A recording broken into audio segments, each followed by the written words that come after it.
bahwa ketika pada saat itu Rasulullah SAW jika ditanya, Rasulullah adalah yang paling lapar. Sampai dalam suatu riwayat itu Rasulullah SAW dalam penggalian parit tersebut mengganjal perut beliau itu dengan kerikil.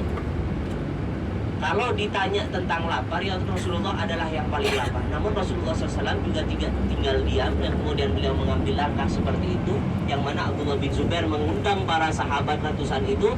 Akibat Rasulullah, sebab Rasulullah, wahai para pasukan, engkau sekalian ke rumah kami, kata si Abdullah bin Zubair. Kalian datang ke rumah kami, mari kita makan. Sesungguhnya ada dari daging kami yang melimpah, ya, roti kami yang melimpah. Mari kita semuanya makan dengan puas. Kemudian kita melanjutkan untuk menggali parit. Kemudian diundang semuanya ratusan orang tersebut, dibagi-bagi. Bahkan dalam suatu riwayat, semua ahlul Madinah mendapatkan kemakanan itu dari saking melimpahnya, disebabkan oleh keberkahan baginda Nabi Muhammad Sallallahu Alaihi Wasallam. Nah, Bapak Ibu yang Allah muliakan, yang kemudian pada akhirnya peperangan tersebut pecah, ya, di mana kaum muslimin digempur kurang lebih 25 hari. Dalam suatu riwayat yang mengatakan 27 hari, dalam suatu riwayat disebutkan lagi ada yang mengatakan 34 hari.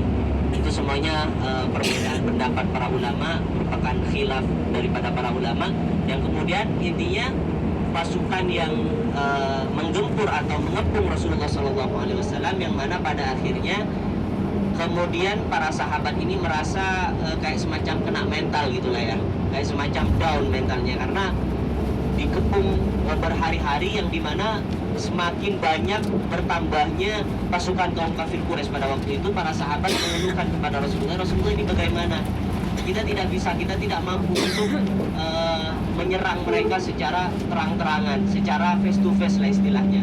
Bagaimana ya Rasulullah solusinya? Maka pada saat itu Rasulullah SAW memimpin doa di sebuah tempat yang disebut dengan Al-Fath atau kemenangan, masjid kemenangan. Pada saat itu Rasulullah mengajarkan kepada kaum muslimin memimpin doa tersebut, yang kemudian pada akhirnya dipimpin oleh Rasulullah SAW. Lalu Allah mendatangkan bala tentaranya berupa angin selatan dan angin utara yang memporak-porandakan daripada kemah-kemahnya orang-orang kafir Quraisy. Nah, ini yang saya maksud. Sebelah kiri kita ini yang disebut dengan Masjid Bilal bin Rabah. Tahu Bilal bin Rabah? Hah? Tahu. Yang tidur nggak tahu. Masjid Bilal bin Rabah itu adalah salah satu sahabat. Beliau itu dari Habasyah, ya. Supir kita ini dari Habasyah, tetangganya Bilal bin Rabah. Jadi adalah salah satu sahabat yang mana terompahnya aja itu kedengaran di surga, Bapak Ibu ya. Dari saking mulianya beliau. Beliau bukan siapa-siapa. Beliau hanya seorang budak yang dibebaskan oleh Abu Bakar, ya, yang kemudian pada saat itu ketika beliau masih budak beriman kepada Rasulullah disiksa habis-habisan, digencet pakai batu, dijemur, ditarik, dijadiin mainan sama anak-anak kafir Quraisy pada waktu itu. Yang kemudian disiksa, batu tersebut di tengah teriknya panas matahari diikat, ditimbuk dengan batu yang paling besar di kota Mekah, yang kemudian dipaksa untuk kafir. Tapi apa yang keluar dari lisannya Sayyidina Bilal bin Rabah mengatakan ahad, ahad, ahad. Yang esa, yang satu artinya Allah Subhanahu wa Ta'ala. Beliau mempertaruhkan nyawa beliau demi keimanan beliau. Pada saat itu beliau dibebaskan oleh Sayyidina Abu Bakar As-Siddiq, kemudian dimerdekakan dan menjadi pengikut Rasulullah SAW, yang mana pada akhirnya beliau ikut hijrah ke kota Madinah Al-Munawwarah dan ditetapkan sebagai muazzin. Ya. Jadi muazzin itu azan itu sebenarnya adalah kronologinya ya. Kejadian azan itu menurut sirahnya itu adalah mimpi dari sahabat Zaid bin Haris pada waktu itu.